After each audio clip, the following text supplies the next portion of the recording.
اعوذ باللہ من الشیطان الرجیم بسم اللہ الرحمن الرحیم قد نرى تقلب وجهك في السماء فلنولينك قبلة ترضاها فول وجهك شطر المسجد الحرام وحيث ما كنتم فولوا وجوهكم شطره وإن الذين أوتوا الكتاب ليعلمون أنه الحق من ربهم وما الله بغافل عما يعملون صدق اللہ العظیم۔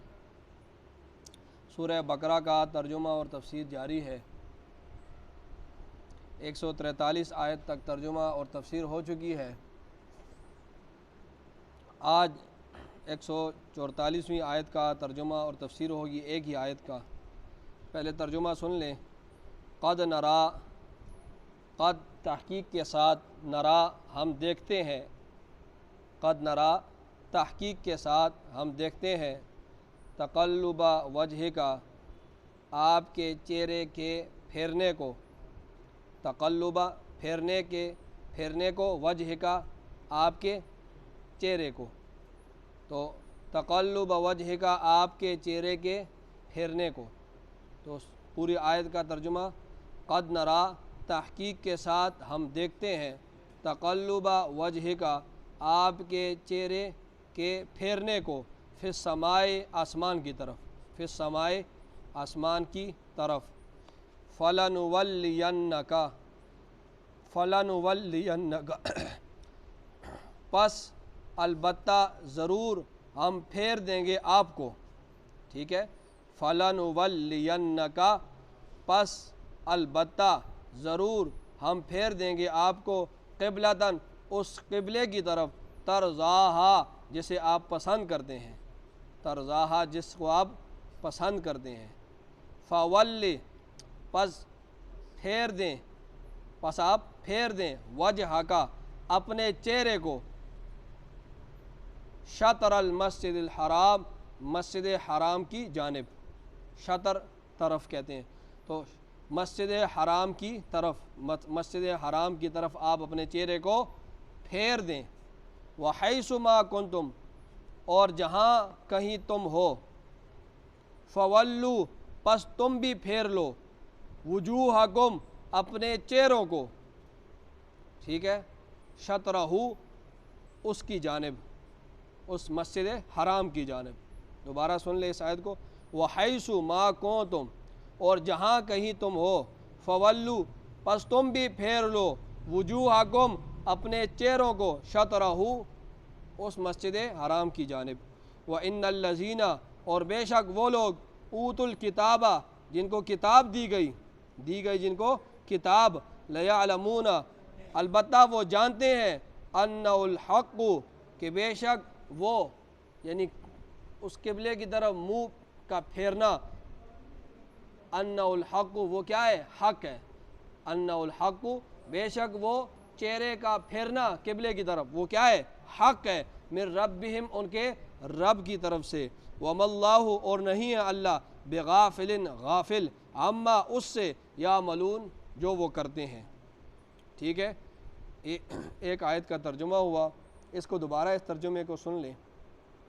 قد نرا تحقیق کے ساتھ ہم دیکھتے ہیں، تقلب وجہ کا آپ کے چہرے کے پھرنے کو، فی السماء آسمان کی طرف، فلنولینک پس البتہ ضرور ہم پھیر دیں گے آپ کو، قبلتاً اس قبلے کی طرف، ترضاہا جسے آپ پسند کرتے ہیں، فولی پس آپ پھیر دیں، وجہ کا اپنے چہرے کو، شطر المسجد الحرام مسجد حرام کی طرف، وحیث ما کنتم اور جہاں کہیں تم ہو، فولو پس تم بھی پھیر دو، وجوہکم اپنے چہروں کو، شطرہ اس مسجد حرام کی طرف، وَإِنَّ الَّذِينَ اور بے شک وہ لوگ، اوتوا الکتاب جن کو کتاب دی گئی، لَيَعْلَمُونَ البتہ وہ جانتے ہیں، أَنَّهُ الْحَقُّ مِن رَبِّهِمْ کہ بے شک اس چہرے کا پھرنا قبلے کی طرف یہ حق ہے، من ربہم ان کے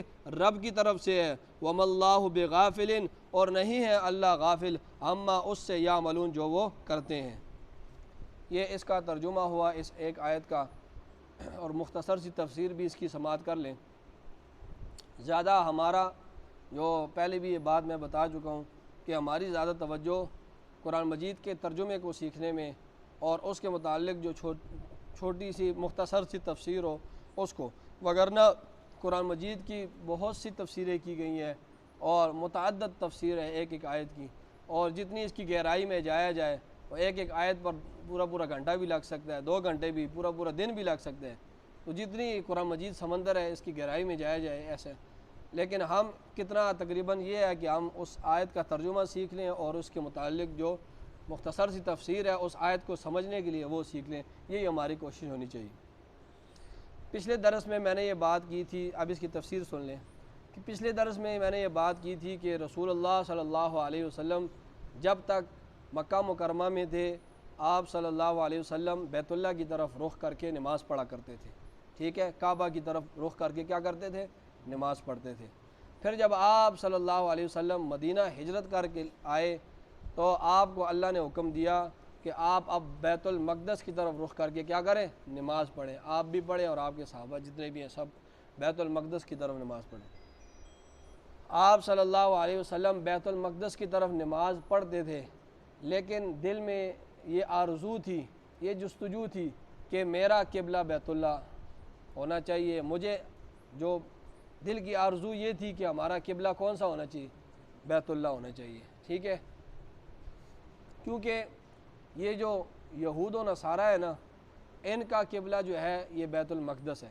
یہود و نصارہ کا قبلہ کون سا ہے؟ بیت المقدس ہے۔ اور یہ یہودی اور عیسائی، ان کے بارے میں قرآن مجید واضح الفاظ میں کہتا ہے کہ ان لوگوں کو حق کا پتہ بھی ہے لیکن یہ حق کو قبول نہیں کرتے، یہ حق کو جانتے بھی ہیں لیکن اپنی ضد، ہٹ درمی، حسد کے بنا پر یہ حق کو قبول نہیں کرتے۔ اس لیے رسول اللہ صلی اللہ علیہ وسلم کو ان کے ایمان لانے کی امید بہت کم تھی، کیونکہ آپ کو پتہ تھا کہ قرآن کہتا ہے کہ ان کو پتہ ہے حق کا، لیکن یہ اپنی ضد اور حسد کی وجہ سے آپ پر ایمان نہیں لائیں گے، تو ان سے ایمان لانے کی امید بہت کم تھی۔ اس کے مقابلے میں اسپیکر بات نیچے والا، ان کے مقابلے میں جو مشرکین عرب تھے نا، وہ قبلے کا بہت احترام کرتے تھے، بیت اللہ کا، ان کا قبلہ بیت اللہ تھا، تو وہ بیت اللہ کا بڑا احترام کرتے تھے مشرکین عرب، اور اپنی نسبت بھی ابراہیم علیہ السلام کی طرف کرتے تھے کہ ہم ابراہیم علیہ السلام کے پیروکار ہیں، ملت ابراہیمی کو ہم ماننے والے ہیں۔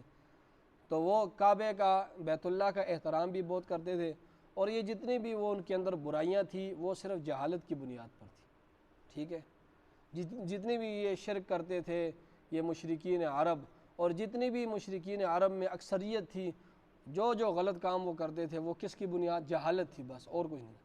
اور یہ جو یہود و نصارہ تھے، یہ جو حق کو نہیں مانتے تھے، یہ نہیں تھا کہ ان کو پتہ نہیں تھا، ان کی جہالت تھی، بلکہ یہ صرف اپنی ضد اور ہٹ درمی کی وجہ سے حق کو نہیں مانتے تھے۔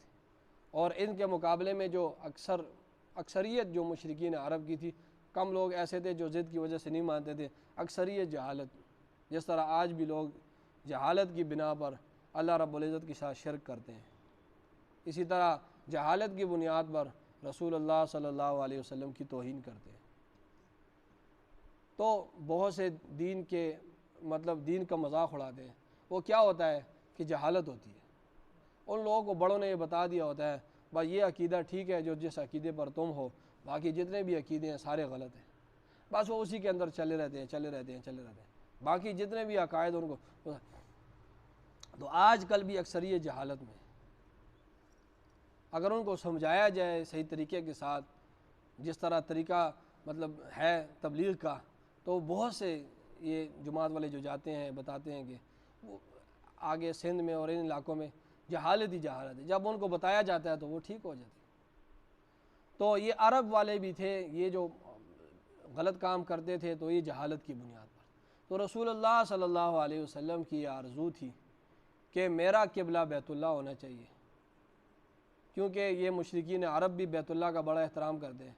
تو ان مشرکین عرب کو سمجھانا میرے لیے آسان ہے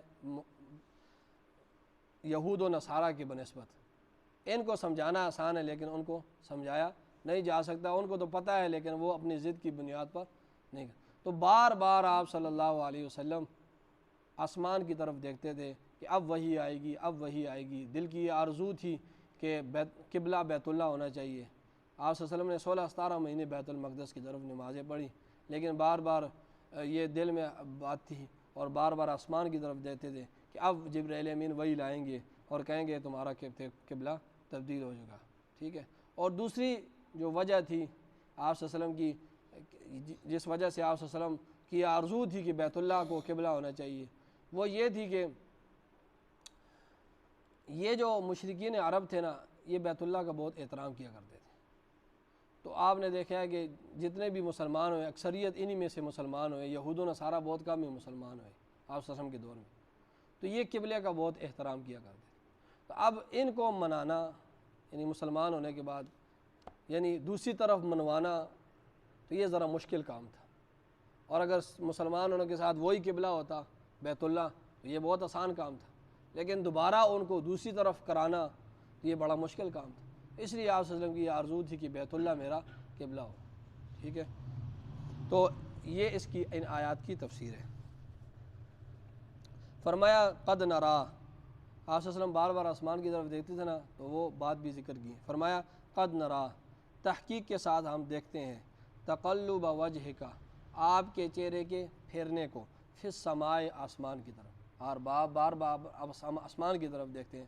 اللہ فرما رہے ہیں تحقیق کے ساتھ ہم دیکھتے ہیں آپ کے چہرے کے پھرنے کو آسمان کی طرف، آپ بار بار چہرہ آسمان کی طرف کرتے ہیں۔ فَلَنُوَلِّيَنَّكَ، پس البتہ ضرور ہم پھیر دیں گے آپ کو، قبلۃً، اس قبلے کی طرف، ترضاہا، جسے آپ پسند کرتے ہیں، ٹھیک ہے۔ آپ جس قبلے کو پسند کرتے ہیں ہم البتہ ضرور اس قبلے کی طرف آپ کو پھیر دیں گے۔ اب حکم آیا فَوَلِّ وَجْهَكَ، پس آپ پھیر دیں اپنے چہرے کو، شطر المسجد الحرام، مسجد حرام کی جانب، ٹھیک ہے۔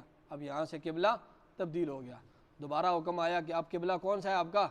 بیت اللہ ہے، بیت المقدس اب ختم ہو گیا۔ فرمایا فَوَلِّ وَجْهَكَ، پس آپ پھیر دیں اپنے چہرے کو، شطر المسجد الحرام، مسجد حرام کی جانب۔ بیت اللہ، مسجد حرام، یہ کی وَحَيْثُ مَا كُنْتُمْ، اب امتیوں کو بتایا جا رہا ہے، وَحَيْثُ مَا كُنْتُمْ، اور جہاں کہیں تم ہو، فَوَلُّوا، تو تم بھی پھیر دو، وجوہکم، اپنے چہروں کو، امتیوں تم جہاں کہیں بھی ہو اب تم بھی اپنے چہروں کو پھیر دو، شطرہ، اسی کی جانب، اس بیت اللہ کی جانب، مسجد حرام کی جانب۔